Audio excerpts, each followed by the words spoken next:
She had always ridden alone. That was her way, wild, reckless, and unafraid. But that evening, the wind felt different.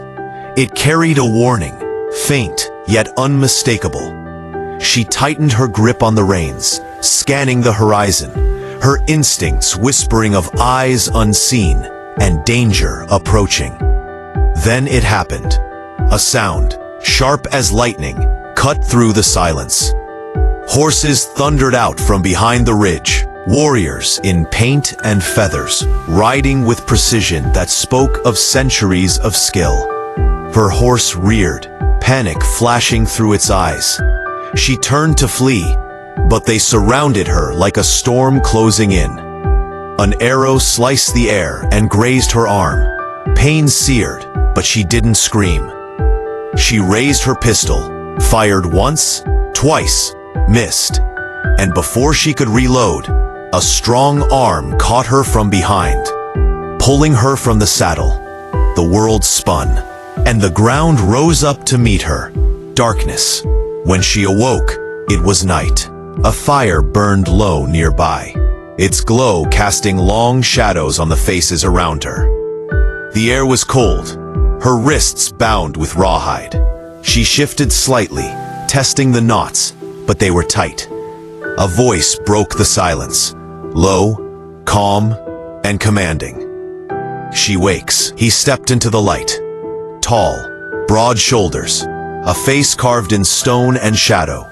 His eyes were dark, not with cruelty, but with something deeper. A kind of stillness that could drown you if you stared too long. He looked at her, not as a man looks at a prize, but as a wolf studies its equal. He knelt beside her, his presence heavy with authority. "You rode into sacred land," he said, his voice steady. "You defied the warning stones." She met his gaze without flinching. "I didn't see any warnings."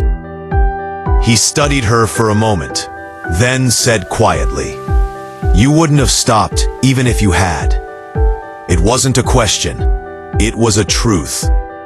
She straightened her back, ignoring the ache in her wrists. "Then why am I still alive?" He stood slowly, towering over her. "Because I want to understand you before I decide your fate." His tone held no threat, only certainty. Then he added, almost to himself, "You have fire, but fire can be broken." He turned away, walking toward the darkness beyond the firelight. But before he disappeared into the night, his words cut through the cold air like a blade. "I will break you." The sound of it froze her blood. It wasn't shouted. It wasn't cruel. It was spoken like a prophecy. Calm, deliberate, absolute. She stared into the flames, letting the words echo through her chest. Every man who had ever underestimated her had said something like that before. They all believed strength meant domination. But they never understood that the kind of strength she carried couldn't be shattered, only revealed. When he returned later to throw a blanket over her shoulders, she didn't thank him. She looked straight into his eyes, her voice steady and sharp. "Then you'll have to try harder than every man who's already failed." The silence that followed was electric. A challenge had been thrown and accepted. That night, she didn't sleep. She watched the fire flicker, each flame a promise of endurance. She knew this was no ordinary captivity. This was something else, a battle of spirit, a collision of two worlds that neither fully understood. And somewhere deep within her, beneath the fear and the uncertainty, a strange thought took root. One that terrified her even more than his words. Maybe this was meant to happen. Because sometimes, life doesn't send you enemies to destroy you. It sends them to reveal who you truly are when everything else is stripped away. As the first light of dawn crept over the horizon, painting the plains in silver and blue, she made a silent vow. He said he would break her, but she would show him that some spirits are forged by the very fire meant to destroy them. She refused to look at him as he moved around the camp with calm, deliberate precision. He didn't need to raise his voice or make threats. His authority lived in the silence between his movements. When he handed her a wooden bowl of water, she didn't drink. She stared at it, then set it aside. It was a small act of defiance, but it was enough. He glanced at her, not angry, just curious. "You'll weaken yourself," he said. "I'd rather starve than bow," she answered. A flicker of something, amusement, maybe admiration, passed over his face. "Then you'll starve standing," he said quietly. "You are stubborn like the wind." But even the wind bends to the mountain. She met his eyes. "Then you've never met a storm that knew no mountain." The days stretched into a rhythm of tension and challenge. He tested her strength through work, through silence, through the weight of his expectations. She gathered firewood until her hands bled, tended to horses that refused her touch, carried water from the river under his watchful gaze. Each task was meant to wear her down, to chip away at her pride. But with each sunrise, she grew more resolved. At night, when the campfire burned low and the others slept, he would sometimes sit across from her, sharpening his blade or studying the stars. He didn't speak, and neither did she. Yet in that silence, something wordless began to shift. It wasn't peace, but it wasn't war either. It was something in between, a fragile understanding neither of them wanted to admit. He began teaching her small things, how to read the wind, how to sense the movement of horses, how to listen to the earth before it spoke. At first, she refused. She thought learning from him meant surrender. But curiosity betrayed her. One morning, she watched his hands move with such precision, such reverence, that she couldn't help but ask, "Why do you do it that way?" He looked at her for a long time before answering. "Because the land listens to patience. The impatient lose everything." It was the first time his voice held warmth. It startled her more than his threats ever had. She found herself watching him differently after that. Not as an enemy, but as a mystery. There was discipline in his every action, but beneath it, she began to sense a wound. Something deeper than pride or tradition. Something human. Still, she didn't trust him. Every night, she repeated the same words in her mind like armor. "I will not break. I will not bend. I will not belong to anyone." One evening, he caught her trying to loosen one of the horses. She wasn't planning to run. She just wanted to remind herself she could. He approached silently, his shadow falling over her. She froze, expecting anger. But instead, he spoke softly. "You don't want to escape." She turned, defiant. "You think you know me?" He shook his head. "No, but I see the way you look at the horizon. You're not looking for a way out. You're looking for who you were before you lost control." His words struck deeper than she wanted to admit. For the first time, she didn't have an answer. He walked past her, pausing only once. "You think I want to break you," he said, voice low. "But I only want to see what you're hiding behind that fire." That night, she couldn't sleep. His words kept circling her mind like embers that refused to die. Maybe he was right. Maybe her fight wasn't against him. It was against herself, against the part of her that feared what she might become if she ever stopped resisting. By dawn, she was still awake, her eyes heavy, but alive with something new. She no longer felt like a captive. She felt like someone being stripped down to her truest self. And though she would never admit it out loud, she realized something both terrifying and undeniable. He hadn't broken her spirit. He had started to awaken it. The storm came without warning. One moment the sky was clear, painted in soft shades of evening gold, and the next, the wind howled through the valley like the cry of something ancient. Horses stamped nervously, and the camp stirred with urgency. He moved quickly, his voice cutting through the chaos, calm but commanding, giving orders in a language that rolled like thunder. She watched him from the edge of the camp, every instinct telling her this was her chance to escape. The ropes that tied the horses were loosened, supplies scattered, the air thick with panic. She saw her horse, wild-eyed and ready to run. Freedom was right there, a heartbeat away. She could almost taste it, the wind, the distance, the weight of her past falling behind her. And yet, when lightning split the sky and struck near the fire, everything inside her froze. The tent beside the flames caught instantly, and for a moment she saw him, trapped under the heavy beam that had fallen across his back. The others had scattered, some pulling horses, some protecting what little they could, but no one went to him. The rain poured harder, the fire spreading despite the downpour.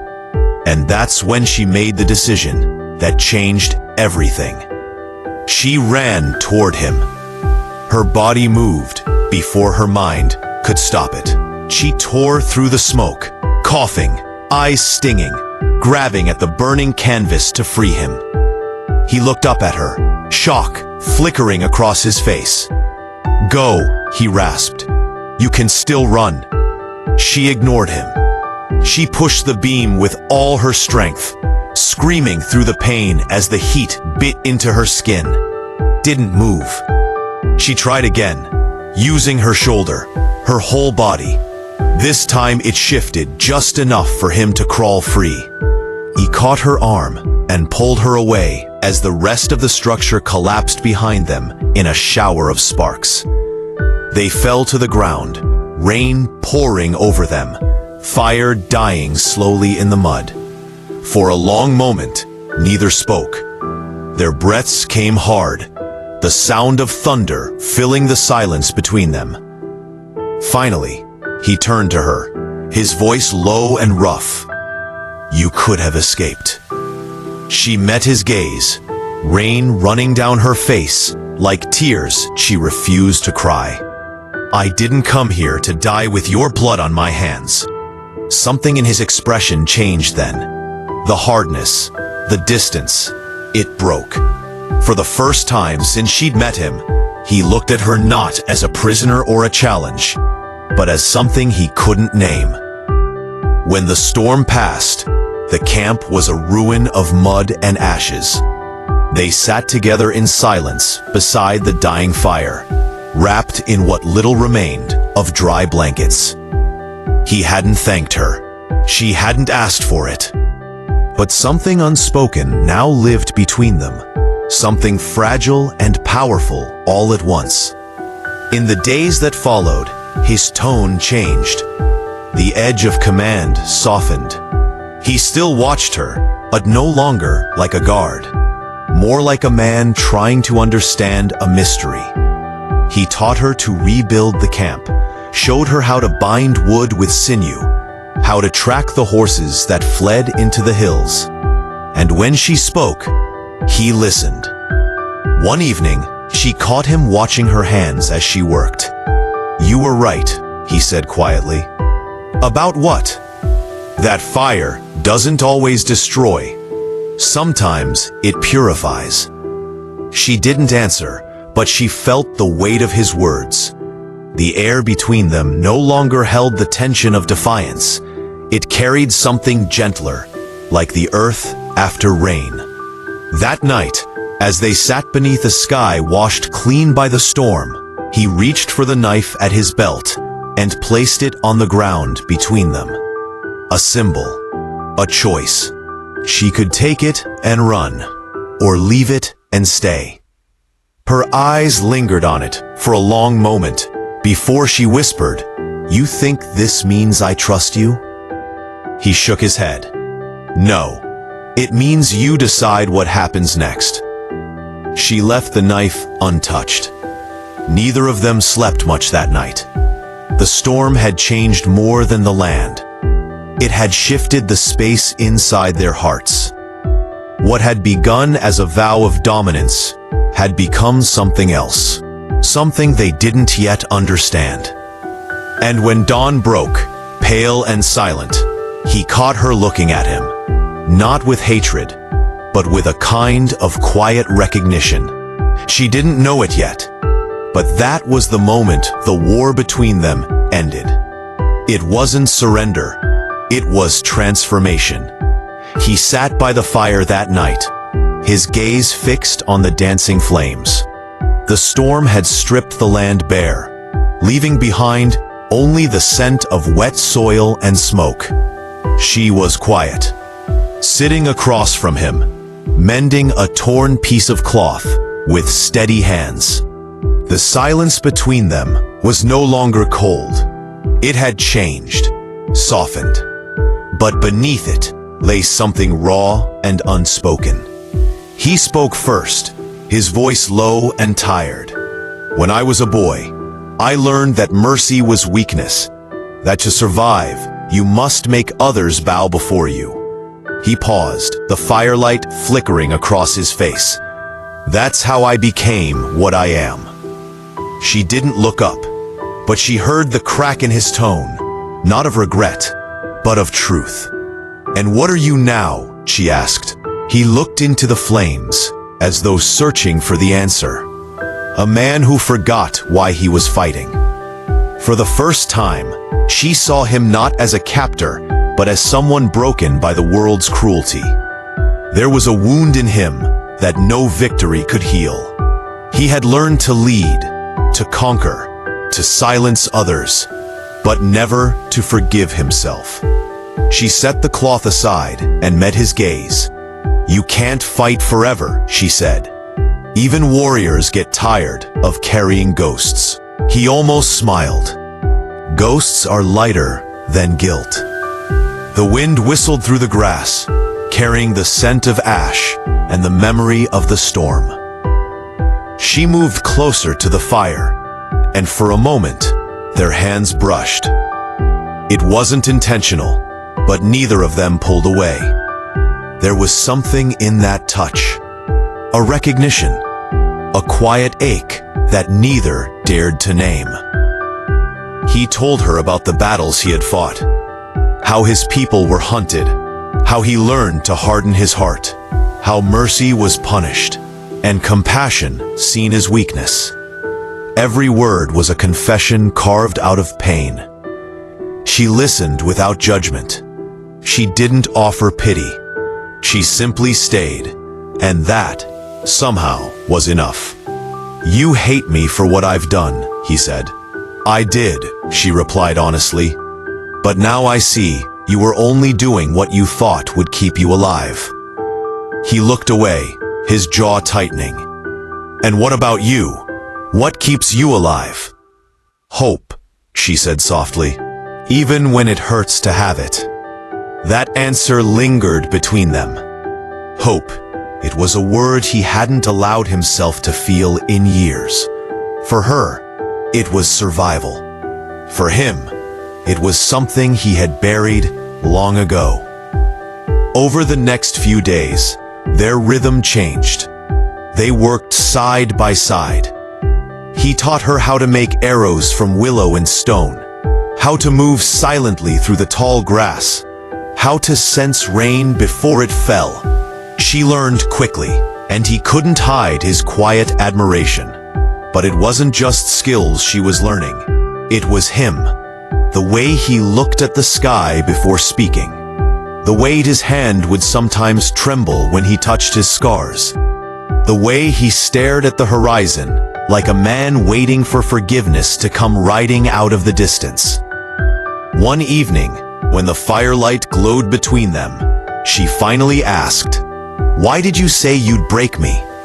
He hesitated, his eyes shadowed. "Because that's what I was taught to do. To break, to control what I feared." "And what do you fear?" He was silent for a long time. Then he said, "Feeling again." The honesty in his voice pierced her. It wasn't the answer she expected, but it was the one that made her understand everything. His cruelty wasn't born from hate. It was born from pain too deep to face. Without thinking, she reached out, touching the scar along his arm. "Maybe you don't need to feel everything at once," she said. "Maybe it's enough to start with something small." He looked at her hand on his skin, not with disbelief, but with gratitude he didn't know how to show. That moment didn't erase the past. It didn't make them equals, but it built something new. A fragile bridge between two broken souls, learning how to be human again. Later, as the fire burned low and the stars filled the sky, he whispered, "You make me remember what peace sounds like." She smiled faintly, her voice barely a breath. "Then don't forget it." He nodded, eyes glinting with a pain that was slowly turning into something gentler. For the first time in years, he felt like a man, not a weapon. And as the night grew still, he realized that she hadn't just challenged his strength, she had awakened his heart. Freedom arrived one morning like a whisper carried on the wind. The camp had grown quiet. The air felt different, lighter, as if something was ending. She sensed it before she saw it. The movement in the distance, dark figures on horseback, riding fast across the plains. His people had returned. The warriors came with faces painted in crimson and smoke, their presence sharp and unyielding. They surrounded the camp, dismounted, and approached him with pride and reverence. She stood to the side, her heart pounding as she watched him transform back into the man he was before her. The leader, the warrior, the one who commanded without doubt. The man who had shared silence and fire with her was gone, replaced by the one who once promised, "I will break you." One of the older warriors spoke first. "You have done what you were sent to do. The outsider is captured. The honor is restored." His eyes flicked toward her, just for an instant, and something inside her twisted. There was pride in his posture, but pain in his silence. The elder continued, "The council will decide what becomes of her. She cannot stay." She felt the weight of those words like a blade pressed against her throat. But before anyone could speak again, he stepped forward. His voice was calm, but it carried the force of a storm. "No council will decide for me." In peace, the air stilled. The other warriors exchanged uneasy glances. The elder's tone hardened. "She is not one of us. She defied our lands. You risk our law for her?" He looked at them all, then at her. The law was meant to protect what is sacred. What if she is that now? Murmurs rippled through the group. He had never questioned the council, never defied their word. Yet there he stood, ready to face the wrath of his own people for a woman who was never meant to be more than a captive. She wanted to speak, to stop him from making this mistake, but her voice wouldn't come. Everything she had fought to resist was now unraveling into something far greater than pride. Finally, the elder turned away, muttering under his breath. Then, you bear the consequence. If she brings ruin, her blood is on your hands." The others mounted their horses and rode back toward the horizon, leaving only silence behind. The fire crackled softly between them. He stood there, staring at the dust their departure had left, his jaw tight, his chest rising and falling with unspoken turmoil. She stepped closer, her voice trembling. "Why did you do that? You didn't have to." He turned toward her, his expression unreadable. "I gave my word that I would decide your fate. That promise was mine to keep." "That's not what this is," she said, shaking her head. "You just risked everything. For me." He didn't deny it. He just looked at her the way he had that first night. Only this time, his eyes weren't filled with challenge, but surrender. "I said I would break you," he murmured, "but you're the one who broke me. Open." Her breath caught. She wanted to look away, but couldn't. The air between them pulsed with something neither could name. It wasn't love yet, but it was something deeper. Recognition. She took a step closer, her voice quiet. "Then what happens now?" He looked out toward the horizon. "Now, you go." Her heart dropped. "Go?" He nodded slowly. "You've given me back something I thought I'd lost forever. But you don't belong in a cage, even one built from mercy. You came here fighting for your freedom. You should leave with it." Tears she didn't expect burned her eyes. "And what about you?" He smiled faintly, the kind of smile that hurts more than any wound. "I will stay. My path ends here. You have miles to go yet." She wanted to argue, to beg him to come with her, but deep down she knew he was right. The journey that brought them together had already done its work. Some connections weren't meant to be kept. They were meant to awaken what was asleep. As she turned toward her horse, the silence pressed heavy between them. The wind picked up, whispering through the grass like a farewell song. She swung herself into the saddle, her hands trembling as she took one last look at him. He stood tall, motionless, eyes locked on hers. The man who once vowed to break her now looked like someone trying to remember how to breathe. "I'll come back," she said quietly. He shook his head, but there was warmth in his eyes. "No, you'll live. That's better." The words tore something inside her, but she nodded. She turned her horse toward the open plains and began to ride. She didn't look back until she was far enough that he was only a figure against the setting sun. He remained there long after she was gone, the wind tugging at his hair, the fire fading to embers behind him. He had won every battle life had thrown at him, except this one, because the greatest defeat of his life had become the only victory that mattered. Learning that love was never about possession. It was about setting someone free, even if it meant breaking your own heart to do it. Winter returned to the plains in silence. Snow fell like ash from a pale sky, covering the land where their story had been written.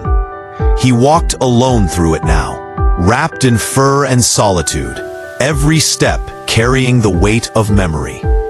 Months had passed since she'd ridden away, and yet the sound of her voice still lived in his mind.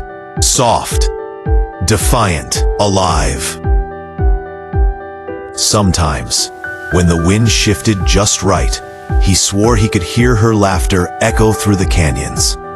But the echo always faded, leaving only silence and the beating of his heart. He had changed. The man who once spoke of breaking others now moved with gentleness, as if afraid to harm what remained of the world. He no longer led raids or commanded warriors. Instead, he built shelters, fences, places of rest, The younger men didn't understand it. They whispered that he had lost his edge, but he didn't care.